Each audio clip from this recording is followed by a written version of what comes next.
मिष्टी कहाँ हो तुम? अरे क्या बात है, क्यों चिल्ला चिल्ला कर पूरे घर को सिर पर उठा लिया है? मिष्टी मुझे काम पर जाना है, मुझे खाना दे दो। आज खाना नहीं बना है। खाना नहीं बना है तो क्या मैं काम पर भूखा जाऊंगा? तुम्हें तो सिर्फ अपना पेट भरने से मतलब है, कभी मेरे बारे में भी सोचते हो? कितनी गर्मी पड़ रही है, इतनी गर्मी में मैं चूल्हे के पास जाकर खाना बनाऊंगी तो बीमार पड़ जाऊंगी। कभी ये तो नहीं सोचते हो कि कम से कम घर में एक कूलर ही लगवा दूं? बस मुझसे सारा दिन काम करवाते हो। खाना बनाते बनाते इतने पसीने आते हैं कि मेरा बुरा हाल हो जाता है। बस करो मिष्टी, तुम्हें खाना नहीं बनाना है तो मत बनाओ, मैं भूखा ही चला जाऊंगा। अरे क्या मतलब है भूखा चला जाऊंगा? क्या मैं खाना नहीं खाऊंगी? शादी से पहले तो बड़े बड़े वादे करते थे कि रानी बनाकर रखूंगा, और मुझे नौकरानी बनाकर रख दिया है। जाओ मेरे लिए खाना बनाओ। लेकिन अगर मैं खाना बनाने लगा तो मुझे देर हो जाएगी, मैं काम पर लेट हो जाऊंगा तो मालिक नाराज होंगे। बस तुम्हारे मालिक ही तुम्हारे लिए सब कुछ है ना? मैं कुछ भी नहीं। अगर ऐसा ही है तो मैं अपने मायके जा रही हूँ। अच्छा ठीक है, मैं खाना बना देता हूँ। हाँ हाँ जाओ खाना बनाओ। पहले मुझे एक गिलास ठंडा शरबत पिला दो, गर्मी के मारे मेरा गला सूखा जा रहा है।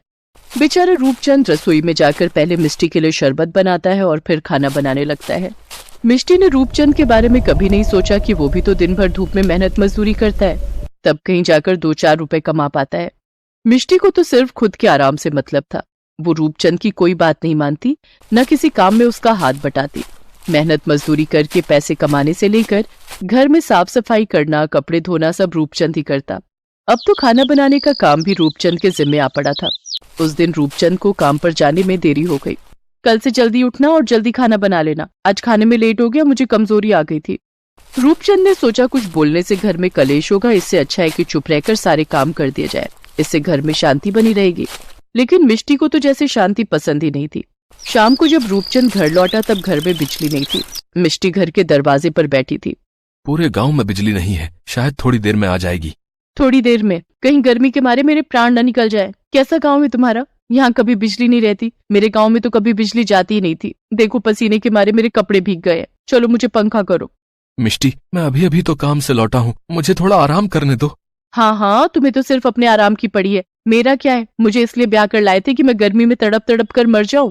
मिष्टी का रोना धोना देखकर बेचारा रूपचंद उसे शांत कराने के लिए उसे हाथ से पंखा करने लगता है। आहा कितना अच्छा लग रहा है। थोड़ी देर के बाद लाइट आ जाती है और रूपचंद रसोई में जाकर खाना बनाने लगता है। सुनो, मुझे गर्मा गर्म रोटियां बहुत अच्छी लगती हैं, मैं तो गर्मा गर्म रोटियां ही खाऊंगी। ठीक है। रूपचंद गरम गरम रोटी बनाकर मिष्टी को खाना देता है। सुनो, 2 रोटी और दे दो। ये लो, पेट भर कर खाओ। मिष्टी को खाना खिलाकर ही रूपचंद खुद खाना खाता था। मिष्टी खाना खाकर सो चुकी थी। इधर रूपचंद खाना बनाने के बाद बर्तन धोने लगा और उसके बाद उसने खुद खाना खाया, फिर सोने चला गया। कितना थक गया हूँ, शरीर चकनाचूर हो रहा है। ये तो बड़े आराम से सो रही है, मुझे नौकर बनाकर रखा है, बात बात पर मायके जाने की धमकी देती है। कहाँ फंस गया मैं, शादी करके बड़ी गलती कर दी। अब जो किस्मत में लिखा है वो तो होगा ही। बड़बड़ाता हुआ रूपचंद सो जाता है। दूसरे दिन सुबह सुबह, सुनो मेरे लिए कुएं का ठंडा पानी ला दो, मैं ठंडे पानी से नहाऊंगी। चापाकल का पानी भी तो ठंडा है, इससे नहा लो। नहीं, मुझे कुएं का ठंडा पानी ही चाहिए। मेरे मायके में घर के पास ही एक कुआं था, हम सारी औरतें वहीं नहाती थी। अगर तुम कुएं का ठंडा पानी नहीं लाए तो मैं मायके चली जाऊंगी। रूपचंद मिष्टी की धमकियां सुन सुनकर थक चुका था। उसने मिष्टी से कहा, मिष्टी इस गांव में बहुत गर्मी पड़ रही है, मैं भी सोच रहा था कि क्यों ना तुम्हें कुछ दिनों के लिए तुम्हारे मायके छोड़ आऊं। तुम्हारे गांव में गर्मी कम पड़ती है ना? हाँ ठीक है, ये ठीक रहेगा, लेकिन मैं पैदल नहीं जाऊंगी। हमारे घर तक बैलगाड़ी मुझे लेने आएगी तब जाऊंगी। रूपचंद ने सोचा मुसीबत जैसे और जितनी जल्दी टले उतना अच्छा है। हाँ, मैं घर तक बैलगाड़ी मंगा दूंगा, तुम अपना सामान बांध लो, हम आज शाम को ही निकल जाएंगे, दिन में धूप बहुत तेज रहती है। इतना कहकर रूपचंद काम पर चला गया और मिष्टी खुशी खुशी अपना सामान बांधने लगती है। शाम होते ही एक बैलगाड़ी घर के सामने आकर रुकी। रूपचंद और मिष्टी उस बैलगाड़ी में बैठकर मिष्टी के मायके की ओर चल दिए। करीब 2 घंटे के सफर के बाद दोनों मिष्टी के मायके पहुंचे। माँ देखो मैं आ गई माँ। अरे मिष्टी मेरी बच्ची। माँ बेटी एक दूसरे के गले लग गए, बातें होने लगी और सबने रात का खाना खाया। दूसरे दिन रूपचंद मिष्टी को छोड़कर वापस लौट आया। मिष्टी अपने मायके में सुख से रहने लगी। अच्छा हुआ माँ मैं यहाँ आ गई, लेकिन भैया कहाँ है? दिखाई नहीं दे रहे। वो तो कुएं से पानी लेने गया है, तेरी भाभी को कुएं के ठंडे पानी से नहाना है। लेकिन कुआं तो हमारे घर के पास ही है ना। वो कुआं तो सूख गया, अब गांव के बाहर जो कुआं है वहां से पानी लाना पड़ता है। लेकिन इतनी गर्मी में भैया इतनी दूर से पानी लेकर आएंगे? भाभी चापाकल के पानी से भी तो नहा सकती थी ना। चापाकल का पानी उसे ठंडा नहीं लगता। क्या करे, हम तो बुरे फंस गए। तेरी भाभी अपना सारा काम तेरे भैया से करवाती है और बात बात पर मायके जाने की धमकी देती है। फूलमती और मिष्टी बातें कर ही रहे थे कि तभी मिष्टी ने देखा उसका भाई चंदर अपने दोनों हाथों में बड़ी बड़ी बाल्टी भरकर ला रहा था। धूप बहुत तेज थी और उसके पूरे शरीर से पसीना बह रहा था। चंदर को इस हालत में देखकर मिष्टी की आंखें भर आई। तभी घर के अंदर से उसकी भाभी चंपा की आवाज आई, अरे कहाँ मर गए, जल्दी पानी लाओ, कितनी गर्मी लग रही है। अगर मैं समय पर नहीं नहाई तो मेरी तबीयत खराब हो जाएगी। हाँ भाग्यवान, अभी लाया। चंदर जल्दी से दोनों बाल्टियां घर के आंगन में रख देता है। कुएं के ठंडे पानी से चंपा नहाती है और नहाने के बाद वो बाल सुखाने लगती है।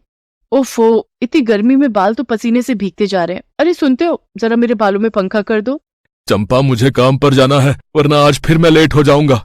हाँ हाँ, तुम्हें तो बस अपने काम की पड़ी है। तुम्हें क्या पता कितनी गर्मी में लंबे बालों को संभालना कितना मुश्किल होता है। तुम्हारे सिर पर तो बाल ही नहीं है। अगर तुमने मेरे बालों में हवा नहीं किया तो मैं मायके चली जाऊंगी।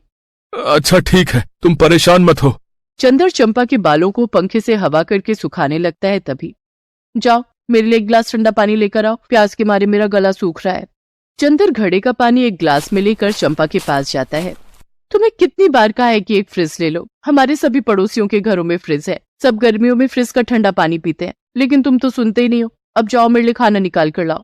खाना तो तुम खुद भी निकाल सकती हो। क्या कहा? इतनी गर्मी में मैं रसोई में जाकर खाना निकालूं? मिष्टी काफी देर से ये सब देख रही थी। उससे अपने भाई की दुर्दशा अब और नहीं देखी जा रही थी। उसने चंपा से कहा, भाभी भैया को काम पर जाने दो, मैं आपके लिए खाना निकाल कर लाती हूँ। इसके बाद चंदर काम पर चला जाता है और मिष्टी चंपा के लिए एक थाली में खाना लेकर आती है। जब तक चंपा खाना खा रही थी, मिष्टी उसे हाथ से पंखा कर रही थी। उसके बाद, माँ आज से घर का सारा काम मैं करूंगी। तुम और भैया इतनी गर्मी में सारे काम करते हो, मुझसे नहीं देखा जाता ये।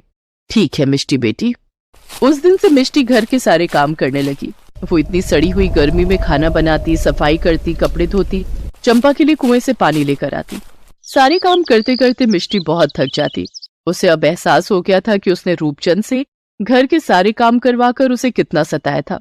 मैं अपने घर पर ही ठीक थी, वहां मुझे कोई काम नहीं करना पड़ता था। सारे काम मेरे पति करते थे, लेकिन मैंने उनसे सारे काम करवाकर उन्हें बहुत परेशान किया है। उन्हें घर के बाहर भी काम करना पड़ता है। ये बात मुझे कभी समझ क्यों नहीं आई। ना जाने वो कैसे खा पी रहे होंगे, अपना ख्याल भी रख रहे होंगे या नहीं। मिष्टी ने अपने भाई चंदर से कहा, भैया मुझे मेरे घर जाना है आज ही। मुझे उनकी बहुत फिक्र हो रही है। जैसे तुम परेशान होते हो वैसे ही मैंने उन्हें भी बहुत परेशान किया है। अब मैं उन्हें कोई परेशानी नहीं होने दूंगी। मिष्टी की बात सुनकर सभी हंसने लगते हैं। सबको हंसता हुआ देखकर उसने कहा, भैया भाभी आप सब हंस क्यों रहे हैं? मिष्टी, जब दामाद जी तुम्हें यहाँ छोड़ने आए थे तभी उन्होंने हमें सब कुछ बता दिया था। तुम उनके साथ अन्याय कर रही हो, इस बात का एहसास दिलाने के लिए हमने ये सब नाटक किया था। अब तुम्हें तुम्हारी गलती का एहसास हो गया है। मिष्टी बेटी, जिस तरह तुमसे अपने भाई चंदर का कष्ट नहीं देखा गया, उसी तरह रूपचंद भी किसी का भाई और बेटा है। वो तुम्हारा पति है, उसे सुखी रखना तुम्हारा कर्तव्य है। मुझे सब समझ आ गया है माँ, मुझे माफ कर दो। मैं अब उनका पूरा ख्याल रखूंगी। उसी दिन चंदर ने मिष्टी को उसके घर पहुंचा दिया। घर आकर मिष्टी ने देखा कि रूपचंद खाना बना रहा था। मिष्टी उसके पास गई और बोली, ये सब छोड़ो, जाओ पंखे के नीचे बैठो, मैं तुम दोनों के लिए शरबत लेकर आती हूँ। उसके बाद मैं खाना बना दूंगी, तुम खाना खाकर काम पर चले जाना। मिष्टी का बदला बदला रूप देखकर रूपचंद से रहा न गया और उसने मिष्टी को गले लगा लिया। मुझे माफ कर दो और आज से तुम निश्चिंत रहो। तुम्हें घर का कोई काम करने की जरूरत नहीं है। तुम पैसे कमाओ, घर मैं संभाल लूंगी। अब मिष्टी और रूपचंद खुशी खुशी रहने लगे।